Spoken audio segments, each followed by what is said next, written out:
2 August 2025 నాటి ఆంధ్రప్రదేశ్ రాష్ట్ర వార్తలు. 1వ వార్త, రైతులకు అన్నదాత సుఖీభవ ద్వారా 7,000 నగదు సాయం. ముఖ్యమంత్రి చంద్రబాబు నాయుడు ప్రకాశం జిల్లాలో అన్నదాత సుఖీభవ పథకాన్ని ప్రారంభించారు. ఈ పథకం ద్వారా రాష్ట్రంలోని 46.8 లక్షల మంది రైతుల ఖాతాలలో ప్రతి ఒక్కరికి 7,000 నగదు జమ అవుతుంది. ఇందులో 5,000 రాష్ట్రం నుంచి, 2,000 కేంద్రం నుంచి లభిస్తుంది. 2వ వార్త, విశాఖలో గూగుల్ డేటా సెంటర్ 50,000 కోట్లు పెట్టుబడి. గూగుల్ సంస్థ విశాఖపట్నంలో 1 గిగావాట్ సామర్థ్యం కలిగిన డేటా సెంటర్ను నిర్మించనుంది. ఇది గూగుల్ సంస్థ భారత్లో పెట్టబోయే అతిపెద్ద డేటా సెంటర్. దానికి 50,000 కోట్ల పెట్టుబడి పెట్టనుంది. 3వ వార్త, 7 పట్టణాల్లో నూతన వీధి మార్కెట్లు, చిన్న వ్యాపారులకు తోడ్పాటు. అనంతపురం, విజయవాడ, కడప సహా 7 పట్టణాల్లో వీధి వ్యాపారులకు సౌకర్యంగా వీధి మార్కెట్లు ఏర్పాటు చేయనున్నారు. ఈ మార్కెట్లో డిజిటల్ సౌకర్యాలు, నీటి వసతి, నడక మార్గాలు వంటి మౌలిక వసతులు కలిగి ఉంటాయి. 4వ వార్త, ఆగస్టు 25 నుంచి కొత్త రేషన్ కార్డుల పంపిణీ.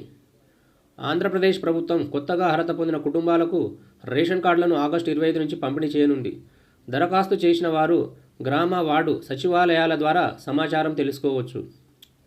5వ వార్త, 6,100 పోలీస్ కానిస్టేబుల్ ఫలితాల విడుదల. రాష్ట్రంలో పోలీస్ శాఖకు 6,100 కానిస్టేబుల్ నియామకానికి ఫలితాలు ప్రకటించారు. విశాఖకు చెందిన గండి నానాజీ మొదటి ర్యాంక్ సాధించారు. ఎంపికైన అభ్యర్థులకు సెప్టెంబర్ నుంచి శిక్షణ ప్రారంభం అవుతుంది. 6వ వార్త, విద్యుత్ సంస్థలకు 12,771 కోట్లు వసూలు చేయడానికి అనుమతి కోరటం. రాష్ట్రంలోని 3 విద్యుత్ పంపిణీ సంస్థలు ఎస్పీడీసీఎల్, ఈపీడీసీఎల్, సిపిడిసిఎల్ గత సంవత్సరాల ఖర్చులను పునర్విమర్శించేందుకు 12,771 కోట్లు వసూలు చేయాలని అభ్యర్థించాయి. ఈ మేరకు విద్యుత్ నియంత్రణ మండలిని అనుమతిని కోరాయి.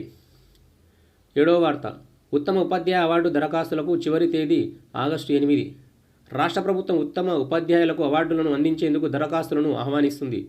ఈ అవార్డుల కోసం 8 ఆగస్టు వరకు దరఖాస్తు చేసుకోవచ్చు. ఎంపికైన ఉపాధ్యాయులకు 20,000 నగదు బహుమతి, ప్రశంసా పత్రం అందజేస్తారు. 8వ వార్త, జూలైలో రికార్డు స్థాయిలో జీఎస్టీ వసూళ్లు. జూలై నెలలో రాష్ట్రం 3,803 కోట్లు జీఎస్టీ ఆదాయం వసూలు చేసింది. ఇది రాష్ట్ర చరిత్రలో ఇప్పటివరకు నమోదైన అత్యధిక నెలవారీ ఆదాయం కావడం గమనార్హం.